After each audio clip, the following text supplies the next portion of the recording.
నమస్కారం వార్తలకి స్వాగతం నేను పవన్ కుమార్ ముందుగా ఈనాటి ముఖ్యాంశాలు విమానయాన రంగంలో భారత్ మూడో అతిపెద్ద మార్కెట్గా అవతరిస్తోందన్న ప్రధానమంత్రి ఎయిర్ ఇండియా ఎయిర్ బస్ ఒప్పందం ఓ మైలురాయన్న నరేంద్ర మోదీ వ్యవసాయ రంగానికి ఉచిత విద్యుత్ కొనసాగుతుందని మంత్రి జగదీష్ రెడ్డి స్పష్టీకరణ కేంద్ర నూతన విద్యుత్ విధానాన్ని వ్యతిరేకిస్తామని వెల్లడి రాష్ట్ర వ్యాప్తంగా 11,000 జన్ సంఘ్ సభలకు బీజేపీ ప్రణాళిక హైదరాబాద్లో ప్రధాని బహిరంగ సభ ఉంటుందన్న తరుణ్ చుగ్ దేశ అంతర్గత భద్రతలో పోలీసుల పాత్ర ఎనలేనిదన్న కేంద్ర హోంమంత్రి హర్యానా పోలీసులకు ప్రెసిడెన్సీ కలర్స్ అవార్డు అందజేసిన అమిత్ షా సుస్థిర వ్యవసాయ విధానాలతో భారత్ ముందుకు సాగుతోందన్న కేంద్ర మంత్రి 3S వ్యూహాన్ని రైతులు అవలంబించాలని జ్యోతిరాదిత్య సింధియా పిలుపు హైదరాబాద్ క్రికెట్ అసోసియేషన్ కమిటీని రద్దు చేసిన సుప్రీంకోర్టు జస్టిస్ లావు నాగేశ్వరరావుతో కూడిన ఏకసభ్య కమిటీ నియామకం వివరాలు ఎయిర్ ఇండియా ఫ్రెంచ్ సంస్థ ఎయిర్ బస్ మధ్య ఒప్పందం ఒక మైలురాయిగా ప్రధానమంత్రి నరేంద్ర మోదీ అభివర్ణించారు. ఫ్రెంచ్ అధ్యక్షుడు ఇమాన్యుయల్ మక్రాన్తో వర్చువల్గా ప్రధానమంత్రి నరేంద్ర మోదీ సమావేశమయ్యారు. ఈ సమావేశంలో Tata group chairman Ratan Tata Airbus ప్రతినిధులు పాల్గొన్నారు. ఎయిర్ బస్ నుంచి 250 విమానాలను ఎయిర్ ఇండియా కొనుగోలు చేయనుంది. ఈ కొనుగోలు ఒప్పందంపై ఈరోజు ఇరువురు నేతల సమక్షంలో సంతకాలు జరిగాయి. టాటా గ్రూప్ యాజమాన్యంలోని air India 40 wide body A350 విమానాలతో సహా 250 విమానాలను కొనుగోలు చేయనున్నట్లు టాటా సన్స్ చైర్మన్ చంద్రశేఖరన్ తెలిపారు. ఈ సందర్భంగా ప్రధానమంత్రి నరేంద్ర మోదీ మాట్లాడుతూ ఈ ముఖ్యమైన ఒప్పందం భారత్ ఫ్రాన్స్ మధ్య లోతైన సంబంధాలను భారతదేశ పౌర విమానయాన రంగం విజయాలను ఆకాంక్షలను ప్రతిబింబిస్తున్నారు. Make in India make for the world vision కింద ఏరోస్పేస్ తయారీలో అనేక కొత్త అవకాశాలు తెరవబడుతున్నాయని అన్నారు. ఉడాన్ పథకం ద్వారా దేశంలోని మారుమూల ప్రాంతాలను సైతం వాయు కనెక్టివిటీ ద్వారా అనుసంధానించబడుతున్నాయని ఇది ప్రజల ఆర్థిక సామాజిక అభివృద్ధికి ఊతమిస్తుందని మోదీ పేర్కొన్నారు. దేశంలో విమానాశ్రయాల సంఖ్య 74 నుండి 147కి పెరిగిందని విమానయాన రంగంలో మూడవ అతిపెద్ద మార్కెట్గా భారత్ అవతరిస్తోందని వచ్చే 15 ఏళ్లలో భారత్కు 2,000కు పైగా విమానాలు అవసరమవుతాయని ప్రధానమంత్రి తెలిపారు.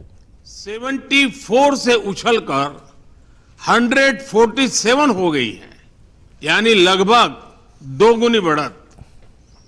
हमारी रीजनल कनेक्टिविटी स्कीम उड़ान के माध्यम से देश के सुदूर हिस्सों की एयर कनेक्टिविटी से जुड़ रहे हैं, जिससे लोगों के आर्थिक एवं सामाजिक विकास को बढ़ावा मिल रहा है.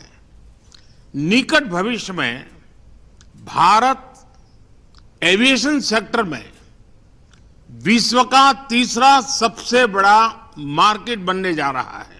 कई आकलनों के अनुसार भारत को अगले 15 वर्षों में 2000 से अधिक विमानों की आवश्यकता होगी. आज की ऐतिहासिक घोषणा इस बढ़ती मांग को पूरा करने में सहायक होगी.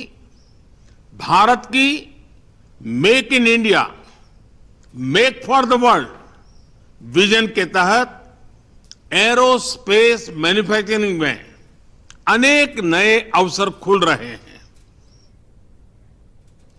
4వ ఆసియన్ ఇండియా యూత్ సమిట్ వంటి శిఖరాగ్ర సమావేశాలు దేశాల మధ్య సంబంధాలను పెంపొందించడంలో ముఖ్యమైన పాత్ర పోషించాయని గవర్నర్ డాక్టర్ తమిళిసై సౌందరరాజన్ అన్నారు.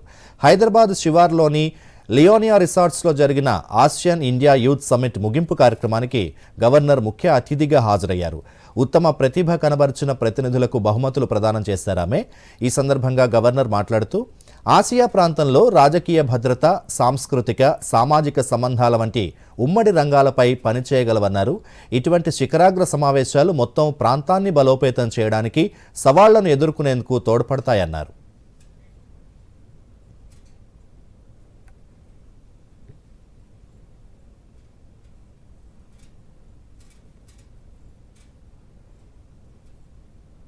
From the Asian Indian Youth Summit, who is attending the Asian Youth India Summit and I'm really very happy to attend this program. I am confident that events like these will help further strengthen the bond between the Association of Southeast Asian Nations, that is ASEAN and the India. Youngsters, as our Honorable Prime Minister says, the can-do spirit among the youth of India is an enduring strength. Indian youth who have changed the world's perception on India being den of darkness to lighthouse of hope. That only the opinion about the Indian youth. Altogether, the youth are with power potential. As our Swami Vivekananda said, everyone is born with potential. So the youth with high potential, when they come in communication, like this Asia India Youth Summit, as it is mentioned by our Honorable Minister, this communication enhances our strength, enhances our capability, enhances our workforce, and I should say Asian Youth Summit, I can expand in this manner: Asian, ambitious, sincere, effective, efficient, aspirational, new generation. So రాష్ట్రంలో వ్యవసాయ రంగానికి ఉచిత విద్యుత్ ఆపే ప్రసక్తే లేదని విద్యుత్ శాఖ మంత్రి జగదీశ్వర్ రెడ్డి స్పష్టం చేశారు. రైతు సంక్షేమానికి రాష్ట్ర ప్రభుత్వం పెద్దపీట వేస్తోందని చెప్పారు. సూర్యాపేటలో మీడియాతో మాట్లాడుతూ ఎన్ని ఆటంకాలు ఎదురైనా ఉచిత విద్యుత్ కొనసాగుతుందన్నారు. రాయితీ విద్యుత్ ఛార్జీలను డిస్కంలకు ముందస్తుగా చెల్లించాలనే కేంద్రం నూతన విద్యుత్ విధానంపై మంత్రి స్పందించారు. వ్యవసాయ మోటార్లకు మీటర్లు పెట్టేందుకు రాష్ట్ర ప్రభుత్వం వ్యతిరేకమని పేర్కొన్నారు. కేంద్ర నూతన విద్యుత్ విధానాన్ని వ్యతిరేకిస్తామని జగదీశ్వర్ రెడ్డి స్పష్టం చేశారు. ఖమ్మంలో కళ్యాణలక్ష్మి షాదీ ముబారక్ లబ్ధిదారులకు రాష్ట్ర రవాణా శాఖ మంత్రి పువ్వాడ అజయ్ కుమార్ చెక్కులను పంపిణీ చేశారు. ఖమ్మం మున్సిపల్ కార్పొరేషన్ పరిధిలో లబ్ధిదారుల ఇళ్లకు నేరుగా మోటార్ సైకిల్పై వెళ్లి మంత్రి అజయ్ కుమార్ చెక్కులను అందజేశారు. వాడవాడ పువ్వాడ కార్యక్రమంలో భాగంగా మొత్తం 202 చెక్కులను 2 రోజుల పాటు అందజేశారు. లబ్ధిదారులకు మంజూరైన చెక్కులతో పాటు చీర, పండ్లు కూడా అందజేశారు. ఈ సందర్భంగా మంత్రి పువ్వాడ మాట్లాడుతూ పేదింటి ఆడపిల్ల కుటుంబం ఆర్థిక ఇబ్బందులు పడొద్దనే సంకల్పంతో రాష్ట్ర ప్రభుత్వం కళ్యాణలక్ష్మి షాదీ ముబారక్ పథకాన్ని అమలు చేస్తోందని చెప్పారు.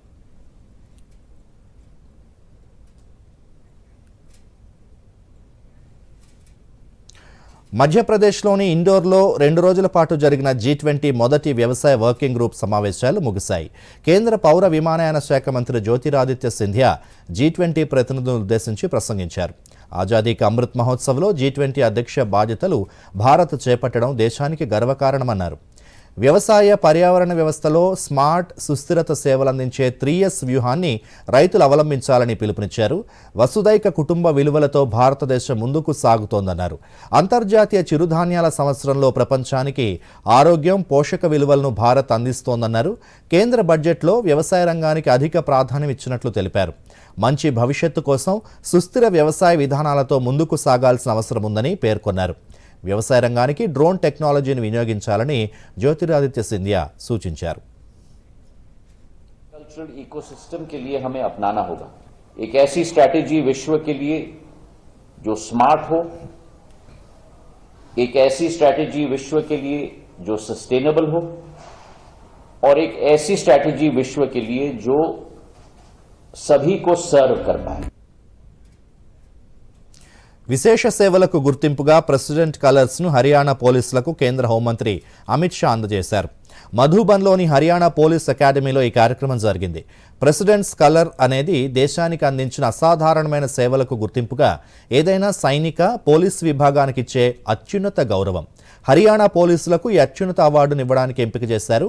ప్రెసిడెన్సీ కలర్స్ కార్యక్రమంలో అమిత్ షా మాట్లాడుతూ దేశ భద్రతలో సైన్యం, అంతర్గత భద్రతలో పోలీసుల పాత్ర కీలకమైనదని, ఈ విషయంలో 2 విభాగాలు కూడా అత్యున్నత సేవలు అందిస్తున్నాయని అమిత్ షా కొనియాడారు.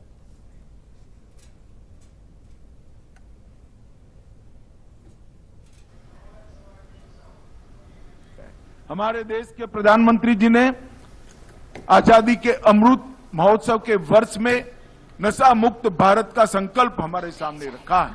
भारत सरकार सभी राज्यों की पुलिसों को साथ में लेकर इस पर काम कर रही है और मैं पूरी देश की जनता को कहना चाहता हूं कि हम नशे के खिलाफ जीरो टॉलरेंस की नीति को अपना रहे हैं और हमने संकल्प किया है कि ये जो नशा मुक्त भारत का अभियान है वो अपने गंतव्य स्थान पर पहुंचकर ही समाप्त होगा। हरियाणा పేమెంట్ ఫెయిల్ కానీ డబ్బు అయితే కట్ అయింది. నేను కష్టపడి సంపాదించిన డబ్బు పోయింది. నష్టపరిహారం దొరుకుతుంది, దిగులు పడకు బాబు. ఒకవేళ డిజిటల్ ట్రాన్సాక్షన్ ఫెయిల్ అయినా, అకౌంట్ నుంచి డబ్బు కట్ అయినా బ్యాంక్ సమయంలో డబ్బును తిరిగిస్తుంది లేదా కంపెన్సేషన్ ఇచ్చే సదుపాయం కలదు. లేకపోతే మీరు ఆర్బీఐ వారి అంబడ్స్మన్ కి ఫిర్యాదు చేయండి. నా ఫీజు ఆర్బీఐ అంటుంది, విషయాలు తెలుసుకోండి, జాగరూకంగా ఉండండి. మీ బ్యాంకు చెల్లింపులు అన్ని internet banking, mobile banking, UPI, భీమ్ యాప్ ద్వారా చెల్లించండి. అంతేకాదు మీ లావాదేవీలను మీ సురక్షిత కంప్యూటర్ నుండి గానీ, మొబైల్ నుండి గానీ మాత్రమే చేయండి. ఎల్లప్పుడూ డిజిటల్ సురక్షిత లావాదేవీలను చేయండి. అజ్ఞాత వ్యక్తుల నుండి మీ మొబైల్లో వచ్చే ఆర్థిక లావాదేవీలకు సంబంధించిన ఎటువంటి సూచనలకు మీరు స్పందించకండి. జారీ చేయవారు నాబార్డ్ ప్రాంతీయ కార్యాలయం, తెలంగాణ.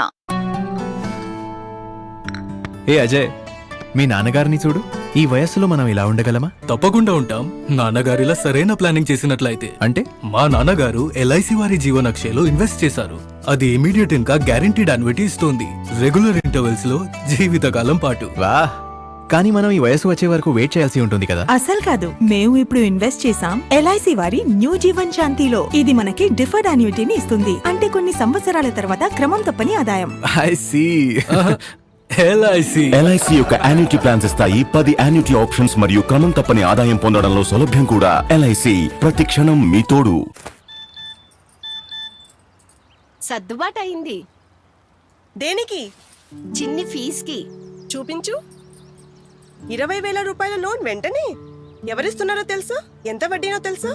లోన్ నియంత్రిత సంస్థల నుండి తీసుకోవాలి. అవసరం ఎంతో అంతే తీసుకోవాలి. అది కూడా బాగా తెలుసుకొని. సర్దుబాటు అయింది. జీతం అడ్వాన్స్ గా పంపాను. ఆర్బీఐ చెబుతుంది, సరైన ఆర్థిక వ్యవహారమే మిమ్మల్ని కాపాడుతుంది. రాష్ట్రంలో వచ్చే ఎన్నికల్లో హంగ్ ఏర్పడుతుందని భువనగిరి ఎంపీ కోమటిరెడ్డి వెంకటరెడ్డి జోస్యం చెప్పారు. వచ్చే ఎన్నికల్లో ఏ పార్టీకి పూర్తిస్థాయి మెజారిటీ రాదని పేర్కొన్నారు. ఢిల్లీలో ఆయన మీడియాతో మాట్లాడుతూ ఎన్నికల తర్వాత కాంగ్రెస్తో బీఆర్ఎస్ కలవక తప్పదని వ్యాఖ్యానించారు. వచ్చే అసెంబ్లీ ఎన్నికల్లో కాంగ్రెస్ అతిపెద్ద పార్టీగా అవతరించి అధికారంలోకి రావడం ఖాయమన్నారు. పార్టీ స్టార్ క్యాంపెయినర్గా మార్చి మొదటి వారం నుంచి పాదయాత్ర ప్రారంభించనున్నట్లు కోమటిరెడ్డి వెంకటరెడ్డి తెలిపారు. పాదయాత్ర రూట్ మ్యాప్పై పార్టీ అనుమతి తీసుకోనున్నట్లు చెప్పారు. కాగా కోమటిరెడ్డి వెంకటరెడ్డి వ్యాఖ్యలపై కాంగ్రెస్ నేతలు మండిపడుతున్నారు. తెలంగాణలో వచ్చేది అంగ్ అసెంబ్లీ. నాకున్న 35 సంవత్సరాల రాజకీయ అనుభవంతో చెప్తున్నా, ఏ పార్టీకి 60 స్థానాలు రావు. తప్పకుండా అంగ్ అసెంబ్లీ వస్తుంది. కాబట్టి అంగ్ అసెంబ్లీ వచ్చినప్పుడు ఏం జరుగుతుంది? కాంగ్రెస్ పార్టీని పొగిడిండు. Congress party secular party, TRS party భరాసా పార్టీ సెక్యులర్ పార్టీ. ఎవరితో కలుస్తారు? కేసీఆర్ మాత్రం కలవాల్సిందే కదా. అంగ్ అసెంబ్లీ వచ్చేది మాత్రం గ్యారంటీ. నేనైతే 100% చెప్తున్నా. ఇప్పుడు మా పార్టీకి ప్రజలలో సింపతి ఉన్నది, తెలంగాణ ఇచ్చిన పేరున్నది. కానీ అందరు సీనియర్ లీడర్లు ఒక వేదిక మీదకి రాలేకపోతున్నారు వివిధ కారణాల వల్ల. మీరు ఎప్పుడో చెప్పిన ముందుగానే 60-70 సీట్లు మీరు ఇవ్వండి, మన దగ్గర డబ్బులు లేవని చెప్పి రాహుల్ గాంధీ గారు వరంగల్కి వచ్చినప్పుడు హిందీలో మాట్లాడి మరీ చెప్పిన ఆయన. ఇప్పటికీ దాని మీద చర్చనే లేదు. వాళ్ళు ఇంటర్నల్గా కేటీఆర్ గారిపై మన హుజూరాబాద్లో కాన్స్టిట్యూన్సీ క్యాండిడేట్ని అనౌన్స్ చేసిండు. అందుకనే మా కాంగ్రెస్ పార్టీ పరిస్థితి 40-50 సీట్లు అయితే ఖచ్చితంగా వస్తామని చెప్పి అందరం కలిసి కష్టపడితే సీనియర్లు నేను గెలిపించి నా భుజాల మీద తీసుకుపోయి ఎవరినన్నా కూర్చోబెడతా అంటే అది కలవదు. వచ్చే నెల నుంచి మా జిల్లాతో పాటు చుట్టుపక్కల ఖమ్మం కానీ ఆ ప్రాంతంలో నేను కూడా పర్యటిస్తాను. అందరం కలిసి పనిచేస్తాం. ఏం డిఫరెన్స్ లేకుండా పనిచేయాలనేది మా కోరిక. మరోవైపు రాష్ట్రంలో బీఆర్ఎస్ కాంగ్రెస్ కలిసి ప్రభుత్వం ఏర్పాటు చేస్తాయన్న ఎంపీ కోమటిరెడ్డి వ్యాఖ్యలపై బీజేపీ రాష్ట్ర అధ్యక్షుడు బండి సంజయ్ స్పందించారు. ఎన్నికల్లో వేర్వేరుగా పోటీ చేసి ఆ తరువాత కలిసి ప్రభుత్వాన్ని ఏర్పాటు చేస్తామనడం ప్రజల్ని మోసం చేయడమే అవుతుందని విమర్శించారు. రాష్ట్రంలో హంగ్ ప్రభుత్వం వస్తుందనడాన్ని బండి ఖండించారు. బీజేపీ మెజారిటీ స్థానాల్లో గెలుపొందుతుందని ఆయన ఆశాభావం వ్యక్తం చేశారు.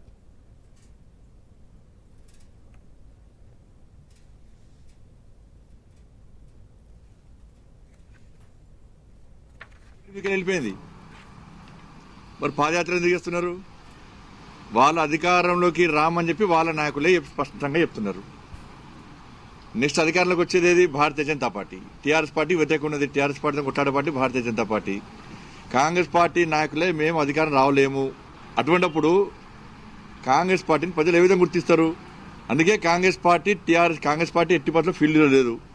కాబట్టి ఇంతవంత మేము ఉన్నామని చూపెట్టుకోవడానికి టీఆర్ఎస్ పార్టీతో కలిసి పోటీ చేసే ప్రయత్నం కాంగ్రెస్ పార్టీ చేస్తున్నది. దీనిలో అనుమానం లేదు. తర్వాత కలిసి ఉండేది కాంగ్రెస్ పార్టీలో గెలిచే వాళ్ళు టీఆర్ఎస్ పార్టీకే. అంతకుముందు కాంగ్రెస్ పార్టీకి గెలిచిన అందరూ ఎడిపోయారు, టీఆర్ఎస్ పార్టీకి పోయారు. వాళ్ళు ముందు వెనుక ఏం జరుగుతుంది అన్ని ముందే చెప్పుకుంటారు పాపం వాళ్ళు. అంటే వాళ్ళ పార్టీ మీద వాళ్ళకి గ్యారెంటీ లేదు, వాళ్ళ పార్టీకి గెలిచిన అభ్యర్థులు వాళ్ళకే గ్యారెంటీ లేదు, ఉంటారా పోతారని గ్యారెంటీ లేదు. కాబట్టి ప్రజలు కూడా ఆలోచిస్తున్నారు, కాంగ్రెస్ పార్టీకి ఓటేస్తే మళ్ళీ వాళ్ళు ఏది గెలిపిస్తే వాళ్ళు టీఆర్ఎస్ పార్టీకి అని భావించారు. అంటే బీజేపీ ఏకైక పార్టీ కొట్టాడే పార్టీ అని చెప్పి మాకు వాళ్ళు కలిస్తే వీళ్ళు కలిస్తే మేనేజ్ కాదు. మాకు ప్రజలే ప్లేస్, ప్రజలే మాకు ఆశీర్దిస్తున్నారు. ప్రజల ఆశీర్వాదంతో ప్రజల నిర్ణయానికి అనుగుణంగా మేము ముందు పోతున్నాం. మోడీ గారి నాయకత్వంలో, నడ్డా గారి నేతృత్వంలో మేము ముందు పోతుంటాం. తెలంగాణలో బీజేపీ బలపడుతుంది, బీజేపీ అధికారంలోకి వస్తుంది. ఆయన గడిలు బద్దలవుతున్నాయి భయపడే ఇలా బీజేపీని టార్గెట్ చేసే ప్రయత్నం రాష్ట్ర ముఖ్యమంత్రి చేస్తున్నాడు.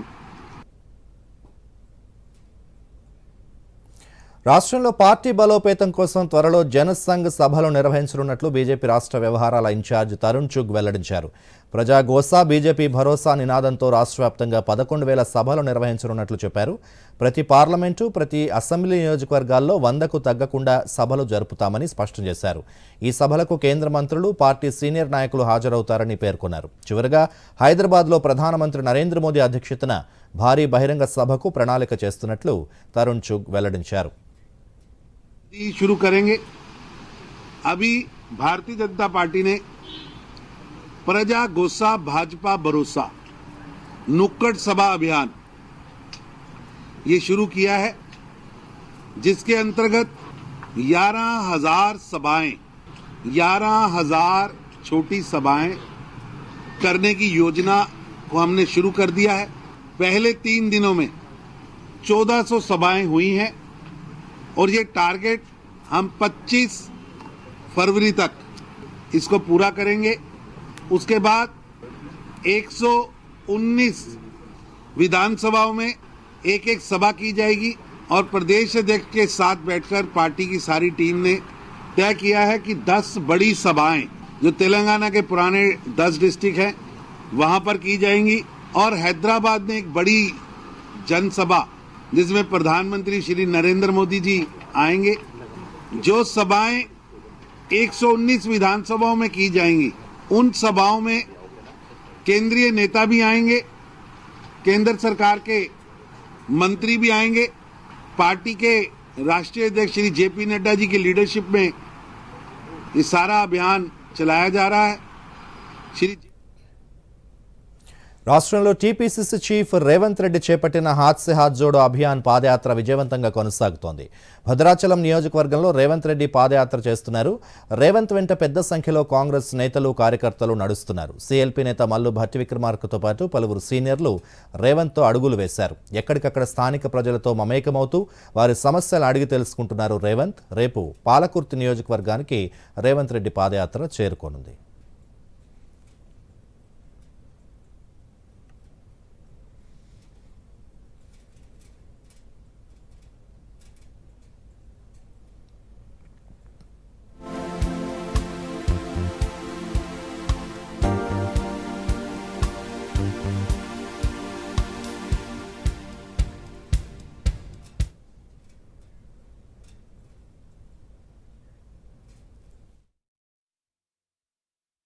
ఈ విషయాలకు కూడానే అన్ని ప్రాపర్ గా జరుగుతాయి. నిన్న అతని బ్యాంక్ అకౌంట్ లో 15,000 రూపాయల ఫ్రాడ్ జరిగింది తెలుసా?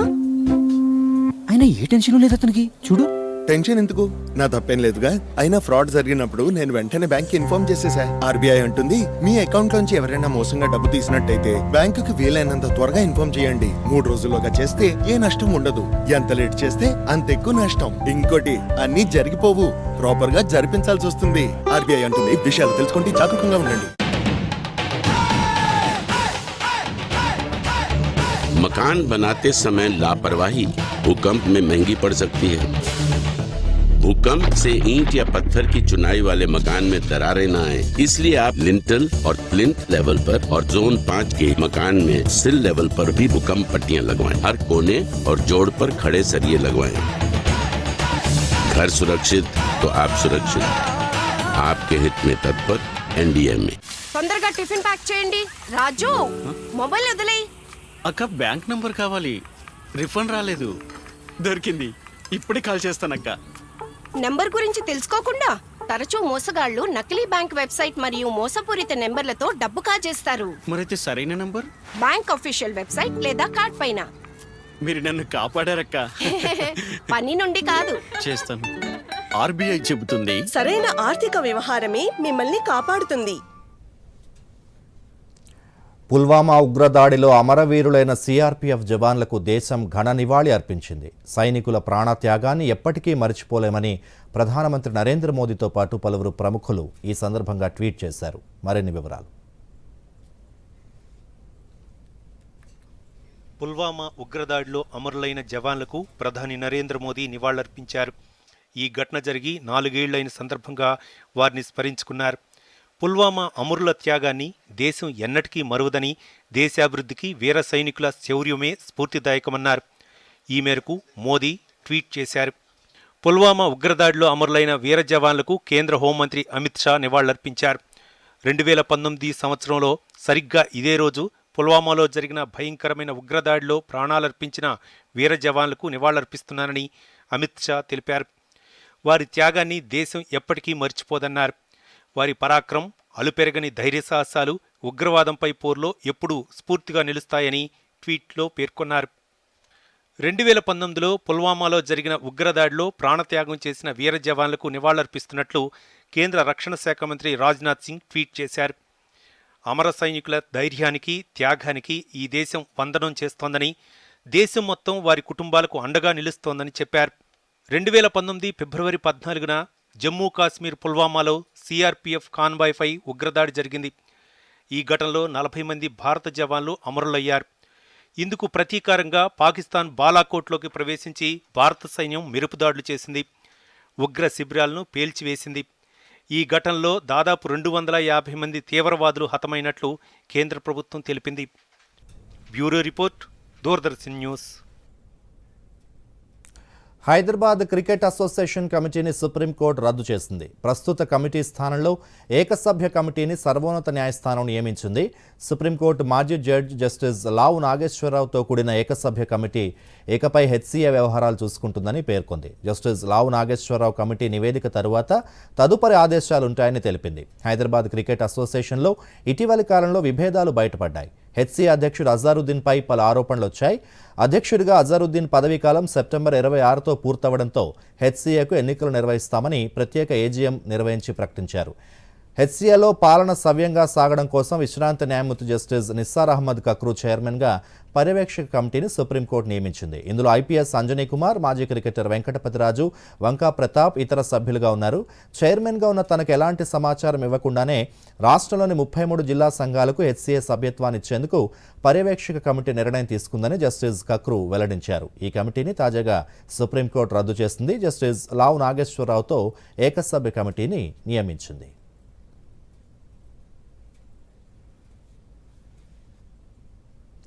సూర్యాపేట జిల్లా కోదాడకు చెందిన సజ్జా త్రివేది పంట మార్పిడి, అంతర పంటల విధానాలతో ప్రయోగాలను చేస్తూ అధిక దిగుబడులను సాధిస్తున్నారు.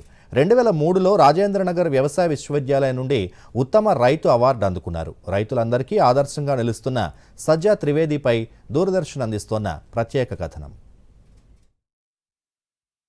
వ్యవసాయంలో మెళకువలు తెలియాలే కానీ దానికి మించిన జీవనోపాధి లేదని నిరూపిస్తున్నారు సూర్యాపేట జిల్లాకు చెందిన రైతు. గత 55 సంవత్సరాలుగా వ్యవసాయమే జీవనోపాధిగా జీవనం సాగిస్తున్నారు. కోదాడకు చెందిన సజ్జా త్రివేది మొదట కౌలు రైతుగా జీవనం ప్రారంభించారు.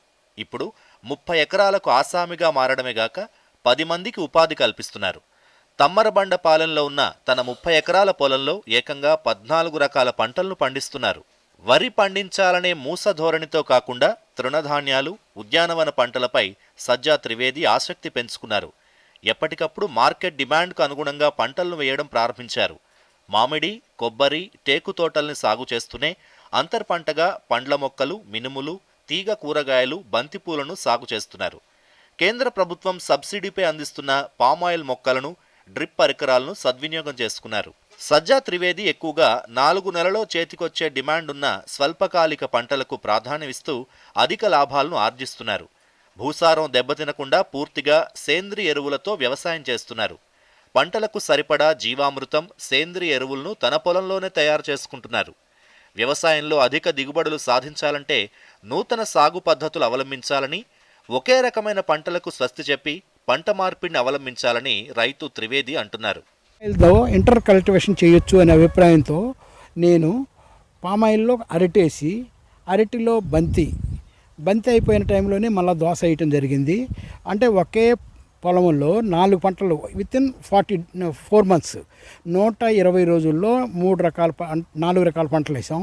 బంతి నేను 15 నుంచి 20 వేలు ఖర్చు పెడితే 85 వేలు వచ్చినాయి.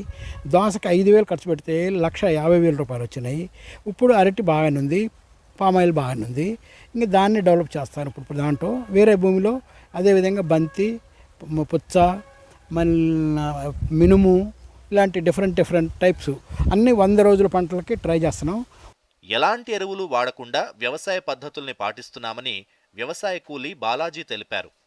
ఈ పళ్ళ మొక్కలు కానీ, పామాయిలు, పుచ్చలు, ఇంకా దోసలు, బంతి పువ్వు ఇలాంటివన్నీ ప్లాన్ చేసాము.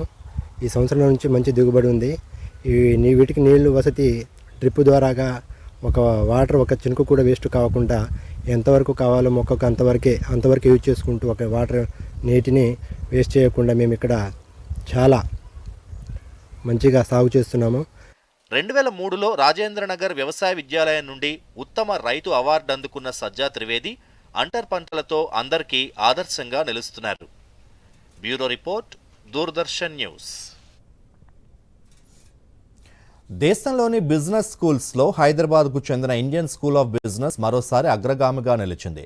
Financial Times global MBA ranking 2023లో దేశంలో ISBకి చెందిన పోస్ట్ గ్రాడ్యుయేట్ ప్రోగ్రాంకి మొదటి ర్యాంక్ లభించింది. ప్రపంచవ్యాప్తంగా మొదటి 50 బిజినెస్ స్కూల్స్లో భారత్ నుంచి ఒక ISB మాత్రమే ఉంది.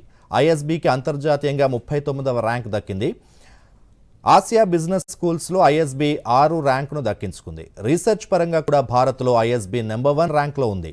వేతనంలో శాతం పరంగా పెరుగుదల, విద్యార్థుల నెట్వర్క్, కెరీర్ ప్రోగ్రెస్ తదితర ఆధారంగా FT MBA కోర్సుకు ర్యాంకింగ్ ఇచ్చింది. ఈ జాబితాలో Columbia business school, INSEAD, IESC business school, Harvard business school, Stanford graduate school of బిజినెస్లు వరుసగా టాప్ 5 బిజినెస్ స్కూల్స్లో చోటు దక్కించుకున్నాయి.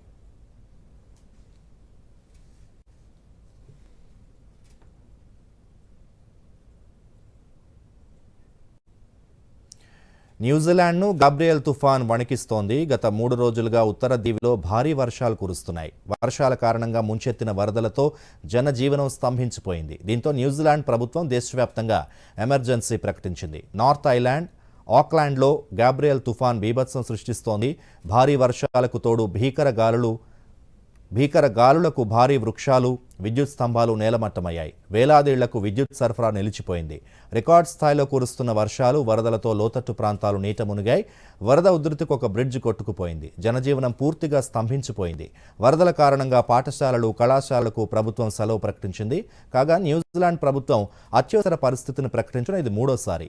గతంలో 2019 క్రైస్ట్ చర్చ్ ఉగ్రదాడులు, 2020లో కోవిడ్ మహమ్మారి కారణంగా ఎమర్జెన్సీని విధించింది. తాజాగా గాబ్రియల్ తుఫాన్ నేపథ్యంలో ఎమర్జెన్సీని ప్రకటిస్తూ ప్రభుత్వం నిర్ణయం తీసుకుంది.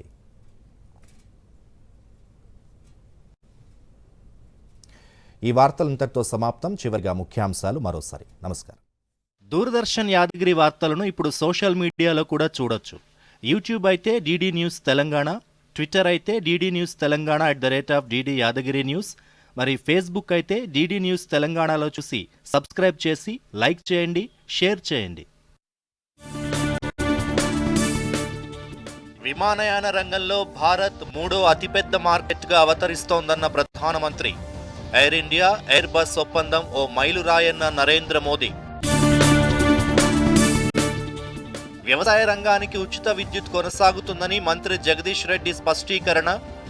కేంద్ర నూతన విద్యుత్ విధానాన్ని వ్యతిరేకిస్తామని వెల్లడి. రాష్ట్ర వ్యాప్తంగా 11,000 జనసంఘ్ సభలకు బీజేపీ ప్రణాళిక. హైదరాబాద్లో ప్రధాని బహిరంగ సభ ఉంటుందన్న తరుణ్ చుగ్.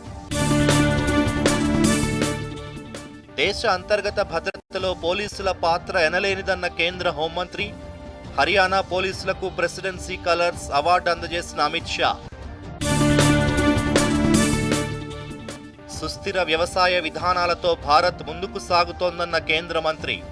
3S వ్యూహాన్ని రైతులు అవలంబించాలని జ్యోతిరాదిత్య సింధియా పిలుపు. హైదరాబాద్ క్రికెట్ అసోసియేషన్ కమిటీని రద్దు చేసిన సుప్రీంకోర్టు. జస్టిస్ లావు నాగేశ్వరరావుతో కూడిన ఏకసభ్య కమిటీ నియామకం.